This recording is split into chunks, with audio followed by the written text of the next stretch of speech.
Today's khutbah is dedicated to a very unique individual mentioned repeatedly in the Quran. It's Maryam salamun alayha.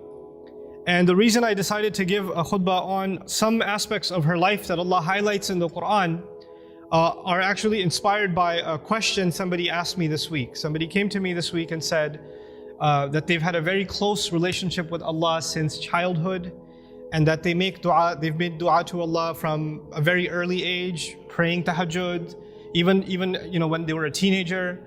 And whenever they asked Allah for something, Allah provided. This person actually had a pretty tough life.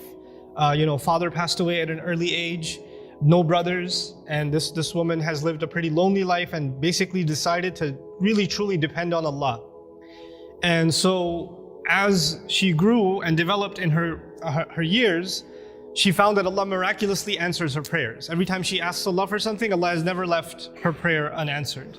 So she developed this reliance and this closeness with Allah and would always turn back to Allah. She needs something, she goes and prays 2 rak'ahs and she makes dua to Allah. So a really beautiful connection she had with Allah. But where did the question come from? The question came from a fact that more recently she went through quite a series of very unexpected difficulties in life. And she decided that she's going to increase her ibadah to Allah and increase her du'as because her problems have also increased. So you figure the more your problems increase, the more you're going to ask Allah to help you solve your problem. And so she does that, and she prays like she's never prayed before, fasts like she's never fasted before, begs Allah, cries to Allah, sheds tears before Allah like she's never done before. But the problems keep getting worse. They don't get any better. And she starts thinking to herself, maybe Allah is not happy with me because before I used to pray and everything used to get answered. I've never had this problem before. Every time I had a need, I turned back to Allah and Allah solved my problem. But now I'm making dua after dua after dua, and I continue to beg Allah and my problems are not getting solved, they're only getting worse. What could possibly be the reason? And in her mind, the reason was, I must have done something wrong. Allah must no longer be answering my prayers because somehow I've been disqualified. I'm not in Allah's good books anymore. The reason I decided to give this khutbah is that this is a very common notion that can creep into somebody's mind. Now I get to Maryam salamun alayha, and I really, when she spoke to me, I remembered her, because the thing with Maryam salamun alayha was even when she was young, her birth was strange. It was mentioned in the Quran. Not many people's birth is mentioned in the Quran. And the mother was expecting a son, but she had a daughter instead. And Allah says, "Laysa dhakaru kal untha," which has a multiple layers of meaning, but I'll just highlight one of them. This girl is like no other boy. This girl is special. And by the way, please remember those words next time, any of you, if you're expecting a child and that you were hoping, and your mother was hoping, and your father was hoping, and your extended cousins were hoping it's going to be a son, and you have a daughter. You remember that Allah didn't highlight the birth of a child like He did the birth of Maryam salamun alayha. It's an honor to have a daughter. It's a gift of Allah to have a daughter. And it's actually the behavior of the mushrikun to be upset that you had a daughter. ظَلَّ وَجْهُهُ مُسْوَدًّا وَهُوَ كَظِيمٌ. His face turns dark and he's depressed. He's swallowing his upset attitude because he had a girl. Girls are a blessing from Allah Azza wa Jalla, an honor. And it's a disrespect not only of the gift of Allah, but of the ayat of the Quran when you're upset that you had a daughter. You should be mindful of that. But that's on a side note. This child is born, she's actually given a special place in what was then the central house of Allah. And Zakaria alayhi salam used to take care of her, and every time he used to come to visit her to make sure she's doing okay, because she was dedicated living in the house of Allah. كُلَّمَا دَخَلَ عَلَيْهَا زَكَرِيَّا الْمِحْرَابِ وَجَدَ عِنْدَهَا رِزْقًا. Every time he'd walk in, he'd see food in front of her, and he'd say, where did you get these fruits? These fruits don't even grow here. And these fruits aren't even from this season. These fruits grow in the winter, these fruits go in the summer, you have them in off season. Where did you get them from? She would respond, قَالَتْ هُوَ مِنْ عِنْدِ اللَّهِ. These come especially from Allah. These fruits come to me from Allah. Imagine somebody whose du'as are answered in a way that's special delivery from the sky of food for this woman. And so when this sister was telling me her du'as get answered in life, I remembered Maryam salamun alayha and how miraculously Allah would intervene and provide for her even matters like food. Things that we can get up and get ourselves. She didn't even have to get up for that. Very special child, very special woman. And so about this woman, what I wanted to share with you is later on in life what happens to her. When she's a young woman, angels visit her, tell her that she's going to have a child. The first thought in her mind, I'm not married. What do you mean I'm going to have a child? Lam yamsasni bashar, no man has ever touched me. What in the world do you mean I'm going to have a child? كَذَلِكِ قَالَ هُوَ رَبُّكِ. That is how your master declared it. I'm sorry, we're just here to deliver the news. We're not here to negotiate whether this is going to happen or not. That decision has been made. You're having a baby. Now she's in shock. What am I going to do? She's going to turn back to Allah and hope that this will not happen to her. But it's going to happen. And I'll fast forward a little bit for you, just so you appreciate what happened to this woman. After she had the baby, and she came back to her town, the entire community that looked up to her as a zahida, as a spiritual woman, as a woman of worship and ibadah, someone who even the prophet of their community, Zakaria, had endorsed. She grew up under the tutelage of Zakaria alayhi salam. All the masjid community is standing there. She's walking back with a baby, and they all start collectively, together, start humiliating her. How could you do this? What have you done? There are women in the Jum'ah today. No Muslim woman can ever imagine being in a situation where she's holding a baby and somebody's telling her that child is not legitimate. She cannot imagine that kind of humiliation. No Muslim. And none of us can imagine that kind of accusation for our sister, for our mother, for our daughter. We cannot imagine that pain. It's beyond us. For the Muslim, our dignity is greater to us than our life. The sense of dignity Allah has given us is more valuable to us than even our life. And she knows that when she goes back with this baby, that's what they're going to say. It's one thing that they might be saying it behind her back. They're saying it in public, in front of her. In front of her. Now I want to take you back to how she dealt with this problem. Because no amount of dua she made is going to change what Allah has decided. Allah has decided that she has to face this. She has to stand in front of this. And what does she do? When the child comes, as she's about to deliver the child, she says, Ya laytani mittu qabla hadha. She says, if only I could die before this happens. Hopefully I die giving birth. It's all on her mind. Because that will be an easy escape from what is coming. There is no other place in the Quran anybody ever wishes for death. This is the only one. Think about that. Why is it there? Allah Azza wa Jalla is acknowledging that sometimes people go through such traumatic, humiliating situations where they wish they were dead. Even that happens. That's how extreme her situation became. And Allah acknowledged that and recorded that in the Quran. Ya laytani mittu qabla hada. I read this and I was just in shock. Like, how did she just say that? You know, our Messenger alayhi salatu wasalam told us, La yatamannayanna ahadukum al-maut. None of you should ever wish for death. You should not wish for death. That's not something you should say casually. And she's actually now wishing for death. Why? Because this is an extreme case. This is a crazy situation.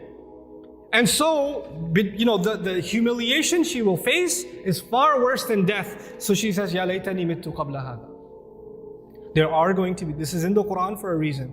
There are going to be people that are going to be in humiliating situations. And there's no getting out of it. There are going to be people that are going to have to face their family, that are going to have to face false accusations, that are going to have to face up to a mistake they made in the past. Who knows? And they're going to have to face that kind of trauma.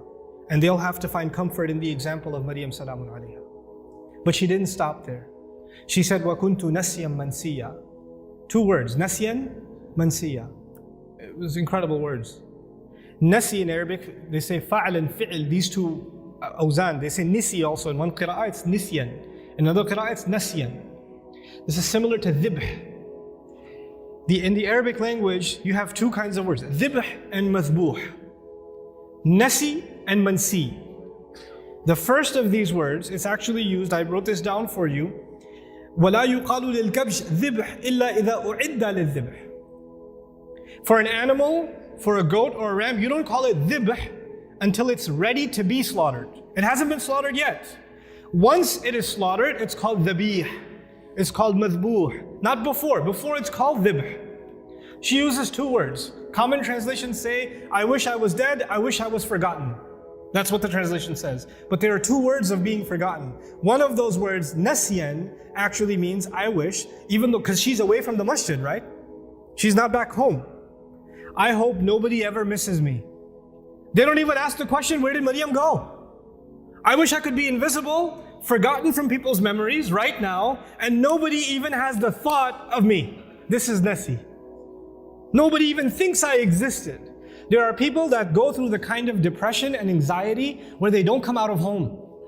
They don't leave home. They don't pick up phone calls. They don't answer text messages. They get anxious being around people. They're going through so much trauma that they wish they were forgotten. As a matter of fact, even if somebody knocks on the door, they say, I wish they didn't remember me. I wish I didn't have to face anybody. They want to just crawl away, but just be by themselves. This is nasyan. And she's hoping already that she dies. And nobody even comes looking. And then later on, even if years go by and nobody found out what happened to her, mansiyan. She's completely forgotten. There's no memory of her in the future either. I hope nobody thinks of me right now and I become invisible in the future also. I wanted to highlight this woman's trial because this is a woman of dua whose duas used to get answered immediately. She didn't even have to ask for food and it used to come. And this is the situation Allah put her in. This is the trial that Allah put her in. Think about that. This is not because Allah hates her. This is not because Allah forgot about her. This is not because Allah wants to humiliate her. This is actually, all of this ended up becoming Allah honoring her. You know, you have the case of Nuh alayhi salam, who was a very loving father. He made da'wah, he invited his people to Islam for 950 years. Can you imagine? You think he made dua for his son? You think he made dua for his wife? All those years? Or he didn't care about them? Someone who cares so much about his nation, they spit on him, they insult him, and he goes back to them and makes dua for them 950 years. You think he ignored his own son, his own wife? All those years of dua, and they didn't change. Isn't that the case?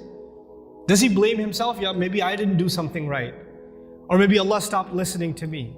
The reason I'm starting with that is people that were much better than we are, much better than we are, they also had similar problems. There are parents in the audience that make dua for their kids. And they see that their children are going away from the religion. They're going down a dark path. And they can't control it. And they're making dua for them. And they're not seeing that their dua is being answered. And now they're getting frustrated. Is there something wrong with me? Why isn't Allah answering? Well, you're not the first one to be put in that position. Our Messenger ﷺ made lots of dua. You don't think he made dua for his uncles? His family? You don't think he considered Abu Lahab when he made dua for guidance? And if he did, despite all of that loving dua, Allah Azza wa Jalla himself tell him, إِنَّكَ لَا تَهْدِي مَنْ أَحْبَبْتَ. You don't get to guide who you love. You know, there are people among us, there are children among us who wish their parents or their elders were acting in a more guided way. I've met so many young people whose parents are in a haram, explicitly haram business. And the children, the son and the daughter is trying to tell the father and the mother, please get out of this. We're dependent on you, you're paying my college tuition, you're providing for us, but you're providing for us from haram income.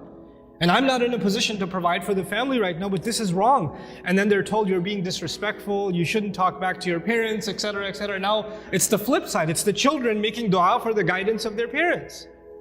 But things aren't changing. Things are where they were. These frustrating situations happen. And then on top of that are situations like health calamity. Not just family problems, but health calamity. Or you can't find a job, you have money problems. And you're making dua to Allah. You ask yourself, I even did i'tikaf last year. And I kept making dua and I didn't pick my head up from sajda all night long, and still I have this problem. Still it didn't go anywhere. So the first thing I want to remind myself and all of you is that prophets ﷺ, all of them, much before us, Allah mentions their du'as consistently in the Quran. And Allah also mentions their problems consistently in the Quran. You don't think, for example, that Yaqub alayhi salam, the father of 12 sons, made dua for all of his sons? And especially for his son Yusuf, when he lost his son Yusuf, you don't think he made dua for Yusuf's safety, that Yusuf should come back home, that he could look at his beautiful son once again? We know that he cried so much he lost his eyesight. He lost his eyes over crying over his son. And all of those du'as for so many years go unanswered, and then eventually they get answered. You don't think that the mother of Musa alayhi salam, when she put her baby in the water, and the river just takes the basket away, the basket could flip over any time. And how do you know the basket is waterproof? How do you know it's not going to leak? How do you know it's not going to hit a rock and it's done? You're throwing something in a river. It's not a joke, it's a baby in a river. You don't think that mother is making dua to Allah? And notice the difference. In that case, in the case of Musa's mother, she makes dua to Allah, and a few hours later, she's reunited with her son. Just a few hours later. By the time the baby is hungry for the next meal, he's back with his mother. And in the other case, with the case of Yusuf alayhi salam, he was separated from his father. But he wasn't reunited with his father for many years. For many, many years. We are going to go through difficulty in life. And all of our problems are not going to be solved because we made a dua to Allah. Understand the reality of dua. What is the purpose of dua? We often confuse dua with talab. Talab in Arabic means to ask for something, to demand something. Dua means literally to call. That's what it means. Da'awtukum, I called you, I invited you, I cried out to you. This is dua. When we make dua to Allah, sometimes in that dua we are making demands. It's true. We're making requests. But we should never forget that all of those requests, you know what they are at the end of the day? It's a humble slave of Allah turning back to Allah and begging Allah to help him with whatever problem. But it's more than Allah solving your problem. It's just the act that you communicated with Allah that's the most valuable thing. Our du'as are a means by which we connect to Allah. Our du'as are not a means by which this world becomes heaven. This world is going to be full of trials. People that were much better than we are had difficulty in life. That's okay. لَقَدْ خَلَقْنَا الْإِنسَانَ فِي كَبَدٍ. We created all human beings in toil and labor and struggle. Struggle is a part of life. The purpose of dua is to help you and me deal with those struggles and to never forget that Allah is with us, whether it's hard times or easy times. May Allah Azza wa Jal not make us people that lose faith. May Allah Azza wa Jal honor us and help us remember that no matter how much people try to humiliate you, people try to put you down, people insult you like they did Maryam salamun alayha, Allah still honors you. There's a big difference between what people say about you and what Allah thinks about you. Because if you go by what people said, then Maryam was the most humiliated, insulted person in society. And if you go by what Allah says, she's one of the most honored women in all of human history. So we go by what Allah says. Allah is the one who honored us. وَلَقَدْ كَرَّمْنَا بَنِي آدَمَ. We honored the children of Adam. May Allah Azza wa Jal make us dignified before Allah Azza wa Jal, before He makes us dignified before people. بارك الله لي ولكم في القرآن الحكيم ونفعني وإياكم بالآيات والذكر الحكيم.